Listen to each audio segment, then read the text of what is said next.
fidelidade. Se você for ler o capítulo 2, você vai ver que Paulo chegou a ele e disse: olha, eu vou te deixar aqui neste lugar, nesta cidade, eu vou te deixar em Creta com um propósito. Paulo não disse a ele que seria 10 propósitos, que seria várias missões. Paulo olhou para ele no diálogo e disse assim: olha, homem de Deus, eu fiz tudo o que eu tinha que fazer nesse lugar. Eu amei como eu tinha que amar, eu preguei como eu tinha que pregar, eu falei como eu tinha que falar. Cristo foi a minha essência para que eu pudesse compartilhar aqui, e eu compartilhei essa essência. Mas agora, Tito, eu estou partindo. Agora eu estou indo. Porque tem outros lugares que precisam de mim, e é você que vai ficar aqui. E a sua missão não vai ser outra a não ser preparar os que estão aqui para que eles continuem nessa graça, para que eles continuem com essa fé, para que eles continuem com essa essência do Evangelho que eu trouxe para cá através de Jesus. E aí, se você for olhar o texto, você vai ver no capítulo 2, o verso 5 e o verso 6, com o referencial de que seriam presbíteros, líderes preparados com um propósito. Da vida de Tito sairia a compreensão, a graça, o respeito e o amor que os presbíteros que seriam levantados ali iriam compartilhar. Olha que interessante, preste atenção. Paulo sempre pregava uma mensagem por onde ele passava, e a sua mensagem era: sejam meus imitadores, como eu sou de João? Não. De Pedro?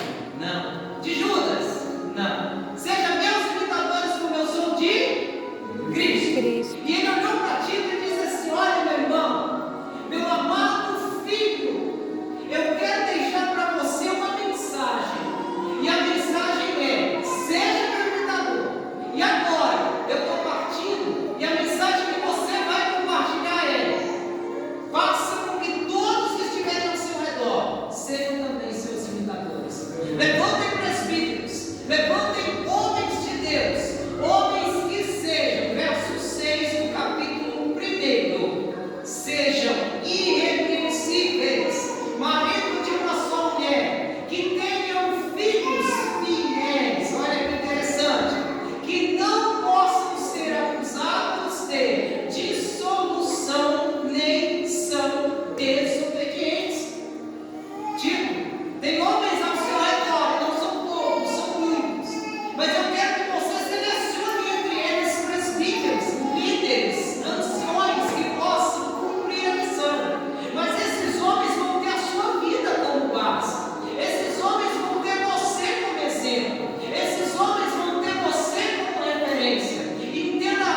Glória a Deus, aleluia. Tem que ter ousadia. Verdade. Se você não tiver coragem para pregar e para viver o Evangelho, dificilmente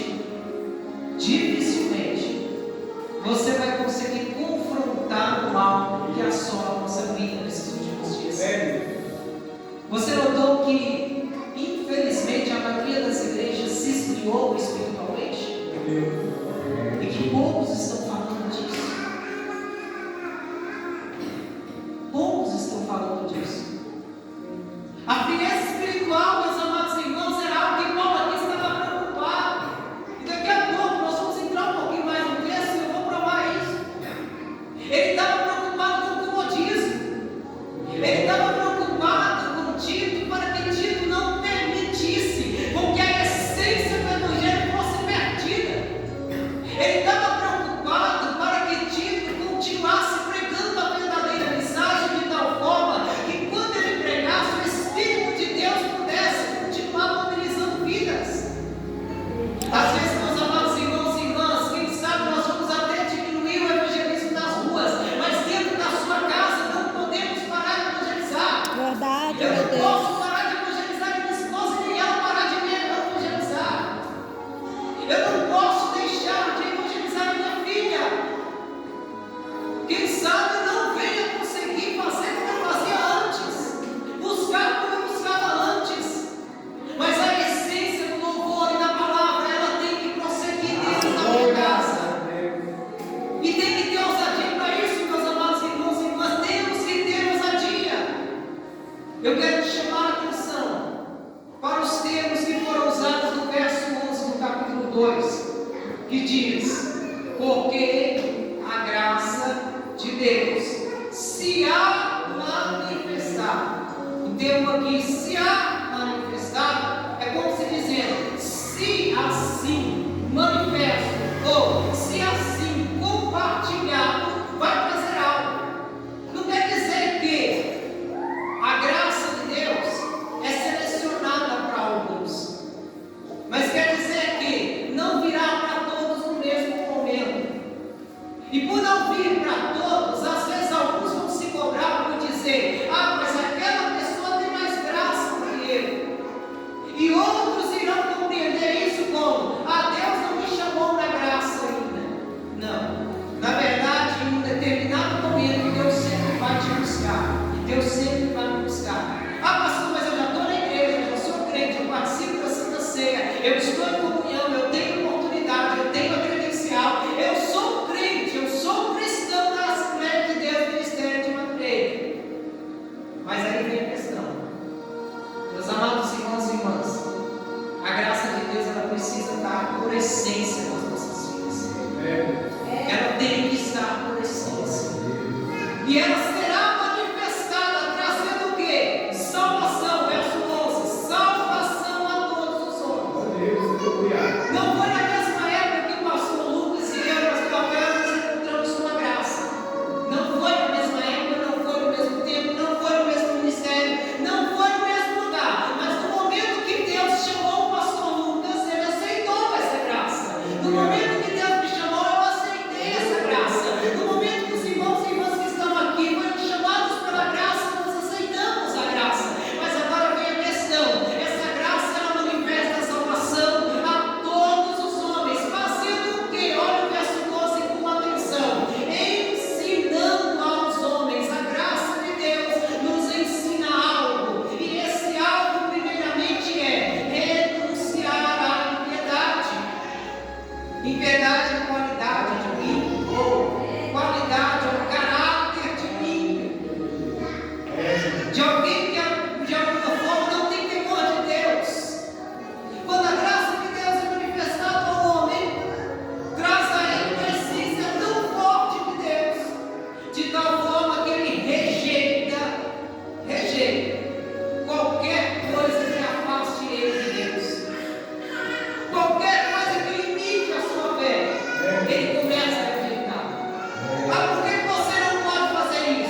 anunciar a impiedade das coisas e as consciências mundanas. Forte desejo de pecar, forte desejo de errar, forte desejo de rejeitar a Cristo. Quando a graça do Senhor vem sobre a nossa vida, quando estamos totalmente dependentes de Deus, não existe nada que nos prenda. Não estou dizendo que nós não vamos errar, não estou dizendo que nós não vamos falhar, não estou dizendo que eu e você vamos ser perfeitos, mas nós vamos rejeitar o mundo. Meus amados irmãos e irmãs, verdadeiramente a nossa caminhada é árdua. Ser cristão não é fácil, mas entenda uma coisa: mantenha o padrão da graça de Deus. E o padrão da graça de Deus, sim, é rejeitar qualquer coisa que nos afaste de Deus. O padrão da graça de Deus, guarde isso, é rejeitar qualquer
E o verso 12 nos diz que essa graça vem para nos ajudar a renunciar a impiedade e a concupiscência mundana. Meus irmãos, nós precisamos ser a igreja que vai mudar esse século XXI. Sou eu, é você. Pastor Lucas, é o senhor, pastor. Irmãos, não dá para ficar passando responsabilidade mais, não dá. Não tem como fugir disso, não dá mais para ficar terceirizando a salvação da minha família. Aí vai ser a igreja, vai ser o pastor, vai ser o irmão, vai ser a irmã, vai ser esse, vai ser aquele, vai ser o pregador do YouTube. Vai vir, né? A visão é essa. Vai vir aí uma nova geração, vai ser não, sou eu. Jesus. Irmãos, vamos lá, vamos usar a nossa fé, bata no peito e diga assim: sou eu. Sou eu que vou ajudar minha família. Em nome de Jesus. Vamos usar a nossa fé, vamos lá. Em nome de Jesus, sou eu, Jesus. Sou eu, Pai.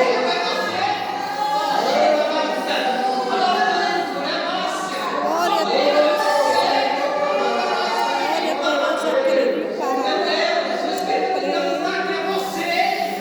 Glória a Deus, eu creio, Pai.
Mas nós precisamos ser sóbrios e a graça de Deus irá nos fazer sóbrios. Nós precisamos ser justos.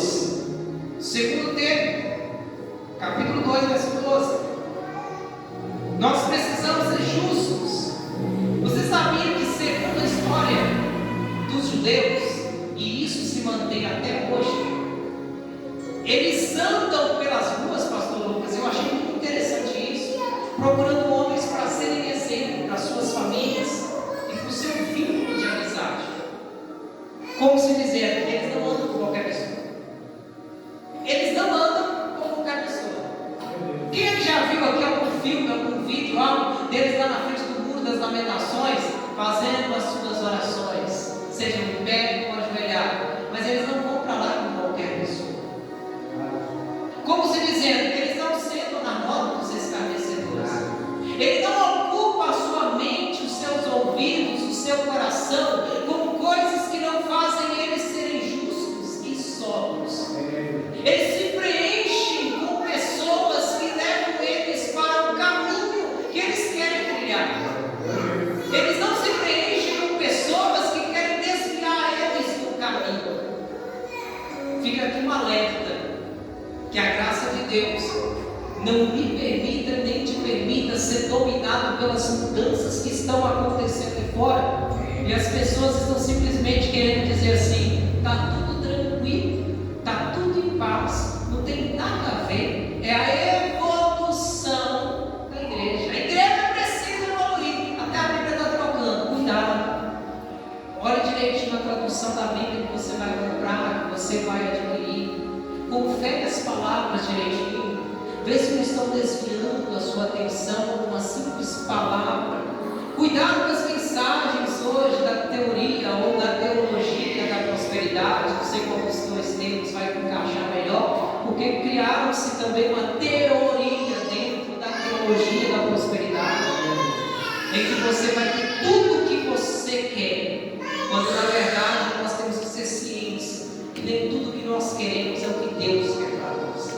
Agora, se o que nós queremos está na vontade de Deus, fique tranquilo, vai cair na sua mão, vai chegar na sua casa, vão levar lá na sua casa, bater na porta e dizer: abre a porta aí que eu vim trazer. Deus mandou trazer. Quando é de Deus é assim. Agora, quando não é, não adianta lutar contra Deus, não adianta conquistar, porque se perde fácil. Terceiro ponto: piamente. A graça de Deus vai nos fazer viver piamente nesse presente século. O que é isso? Foi o que mais me chamou a atenção. Que a graça de Deus nos enche de compaixão pelo sofrimento do próximo. Será que verdadeiramente isso tem acontecido conosco? Será que nós estamos chorando com os que choram? Será que nós estamos sofrendo com os que estão sofrendo? Ou será que estamos seguindo o padrão do mundo? O padrão do mundo é: faz uma festinha aí que eu vou. Faz algo aí de alegria que eu vou. Marque alguma coisa que eu vou. Mas será que nós estamos chorando com os que choram? Independente de ser da igreja que nós congregamos, do bairro que nós moramos, da rua que nós moramos, do nosso vínculo familiar, independente disso, será que nós estamos sentindo o gemer das almas, o sofrer daqueles que estão ao nosso redor? O maior problema é que, infelizmente, o meu e o seu adversário tem encontrado brecha para não permitir que isso aconteça.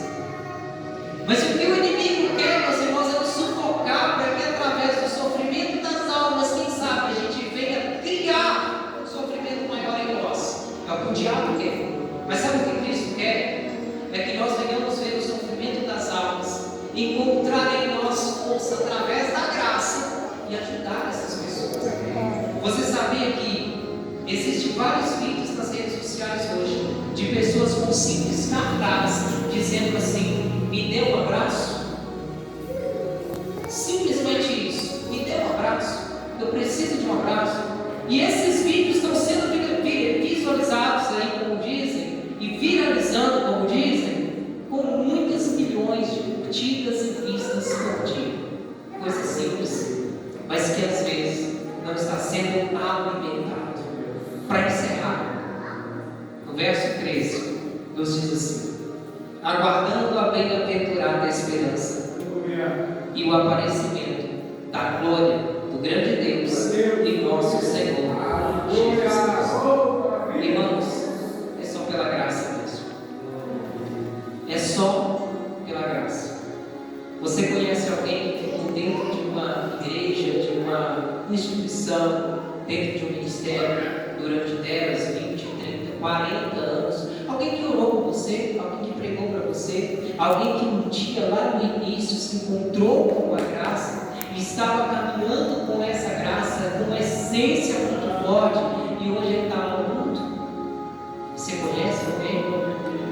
Você conhece um pastor que ficou anos pastoreando, cuidando de pessoas e desistiu? Parou não só de pastorear, mas simplesmente foi para o último banco da igreja e disse para Jesus que não queria mais o ministério dele. Você conhece alguém que fez isso? Você conhece alguém que, assim como Luquinhas, como a Vitorinha, assim como cada uma das crianças que estão aqui, cresceram dentro da igreja, cresceu ouvindo o Evangelho, e depois de uma certa idade disse assim: eu não quero mais isso para minha vida? Você conhece alguém que fez isso? Sabe por que eu estou pregando hoje sobre esse tema? Porque Paulo queria que Tito continuasse dizendo que nós somos dependentes da graça de Deus. Era o que Paulo queria que Tito continuasse pregando. E o que será que Paulo falaria conosco? Eu tenho certeza que Paulo falaria conosco também. Continue pregando essa graça. Continue dizendo para os homens, e essa é a mensagem, que nós somos totalmente dependentes da graça de Deus. Se nós oramos é pela graça, se nós louvamos é pela graça, se nós pregamos é pela graça, se nós estamos chegando à igreja, instituição, é pela graça. Mas melhor ainda, se nós conseguimos ser a igreja do século XXI, nós seremos tudo isso pela graça. Mas quer saber qual é a maior luta que Tito estava enfrentando? Antes de orarmos, eu quero ler o capítulo 3, verso 8 ao verso 11, com os irmãos. Capítulo 3, verso 8 ao verso 11. Olha o que diz: fiel é a palavra, e isto quero que deveras afirme, para que os que creem em Deus procurem aplicar-se às boas obras. Estas coisas são boas, proveitosas aos homens, mas não entres em questões loucas, genealogias e contendas, e nos debates acerca da lei, porque são coisas inúteis e vãs. Vou ler o verso 10. Ao homem herege, depois de uma e outra admoestação, evite, sabendo que esse tal está pervertido e peca, estando já em si mesmo condenado. Sabe o que Paulo está dizendo para Tito? Tito, não fica morrendo por causa de quem não quer, não. Tem pessoas, irmãos, que já rejeitaram a graça. E eu encerro aqui dizendo que muitos em nosso tempo já rejeitaram a graça, mas continuam dentro da igreja, continuam dentro das instituições religiosas, continuam com uma carteirinha de membro, continuam tomando Santa Ceia, continuam pregando, continuam nos altares, e essas pessoas em algum momento vão encontrar comigo, com você na rua, e vão também tentar nos tirar da graça, vão também tentar nos tirar da comunhão com Cristo. E fica aqui um alerta: cuidado. O que o Paulo diz aqui? Evita essas pessoas. Evita. Não precisa ter ira, não precisa ter mágoa, não precisa discutir com ninguém, mas evita as pessoas que rejeitam a graça de Deus.